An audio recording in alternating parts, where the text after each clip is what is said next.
Ayatul kursi is made up of 9 sentences.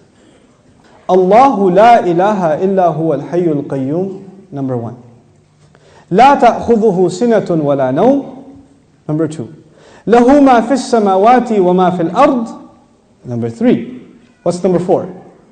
Man dha alladhi yashfa'u 'indahu illa bi idhnihi, that's number 4. Ya'lamu ma bayna aydihim wa ma khalfahum, number 5.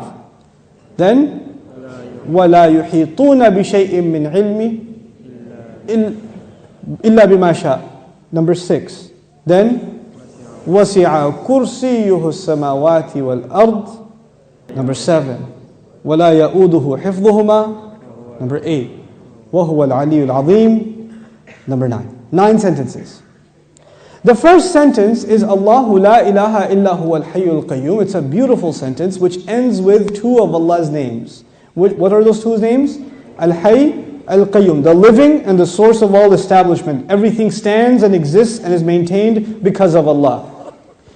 What's incredible is that the last sentence, sentence number 1, has something in common with sentence number 9, which is وَهُوَ الْعَلِيُّ الْعَظِيمُ. How many names of Allah in the last sentence? 2 names of Allah in the first sentence, 2 names of Allah in the last sentence. Okay. Before I go to the second sentence, let me tell you something about security. Security guards have a very hard job. But if you get if you're in security, you have to sit in your booth. You have to stare at the CCTV for hours and hours. And does it move?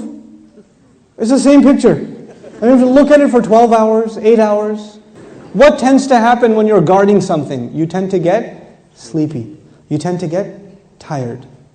Allah Azza wa Jal says about Himself, لا تأخذه سنة ولا نوم. Drowsiness. Drowsiness happens when you're tired. And of course, what happens after that? What's the next step? Naum. This is the second sentence.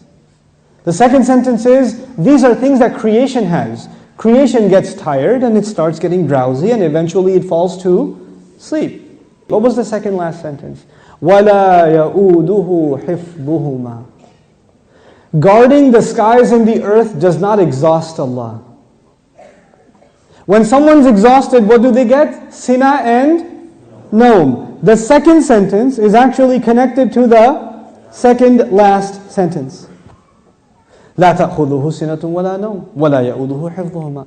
He says, له ما في السماوات وما في الأرض. He owns whatever is in the sky and the earth. Now before I tell you further, you need to understand the difference between 2 words, 2 names of Allah, Malik and Malik. Malik is an owner. Malik is an owner. Malik, what is Malik? King. Is there a difference between a king and an owner? Yes. Ownership is about property. But kingdom is not about, you're not the king over a tree or the king over a piece of land. You're the king over the people who live in that land. Kingdom is about controlling people. Ownership is about controlling objects. There's a difference. Now Allah says, لَهُ مَا فِي السَّمَاوَاتِ وَمَا فِي الْأَرْضِ. He owns whatever is in the skies and the earth. What is the ayah about? Ownership. What's the third last sentence? وَسِعَ كُرْسِيُّهُ السَّمَاوَاتِ وَالْأَرْضِ. His throne extends to the skies and the earth. When Allah talks about His throne, He's talking about His kingdom. One dimension of control is ownership. The other dimension is kingdom. Both completing the picture.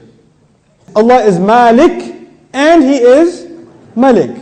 The Malik part of Allah's attribute, لَهُ مَا فِي السَّمَاوَاتِ وَمَا فِي الْأَرْضِ. Third sentence. The kingdom of Allah, وَسِعَ كُرْسِيُّهُ السَّمَاوَاتِ وَالْأَرْضِ. Okay. What's the fourth sentence? مَنْ ذَا الَّذِي يَشْفَعُ عِنْدَهُ إِلَّا بِإِذْنِهِ. Let's understand this ayah first. Who will come and make shafa'ah with Allah except unless He gives permission? In other words, what is shafa'ah? Shafa'ah means you got connections. Shafa'ah means that you were about to lose your job, but your uncle is the manager and he came and said, no, he's with me. That's shafa'ah. On Judgment Day, we are in trouble possibly, and then somebody comes and says, no, they're with me. They're with me. Go easy on them, please. We beg Allah Azza wa Jal to qualify us for the shafa'ah of Rasulullah sallallahu alaihi wasallam. So this ayah is about nobody having any authority unless Allah gives it to them. وَلَا يُحِيطُونَ بِشَيْءٍ مِّنْ عِلْمِهِ.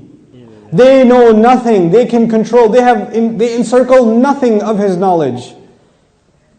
إِلَّا, except بِمَا شَاءَ. The fourth sentence and the sixth sentence are both about a statement about Allah and the only exception.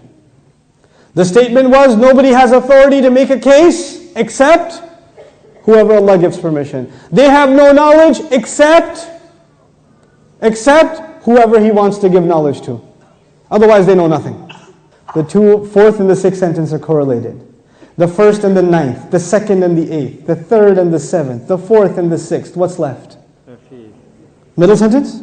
He says, يَعْلَمُ مَا بَيْنَ أَيْدِيهِمْ وَمَا خَلْفَهُمْ. Oh my God, He says He knows what is ahead of them and what is behind them. And He knew what is coming ahead in the ayah and what was behind in the ayah. He put in the middle of it is, I know what's ahead and I know what's behind. Who speaks like that? Who speaks like that? SubhanAllah.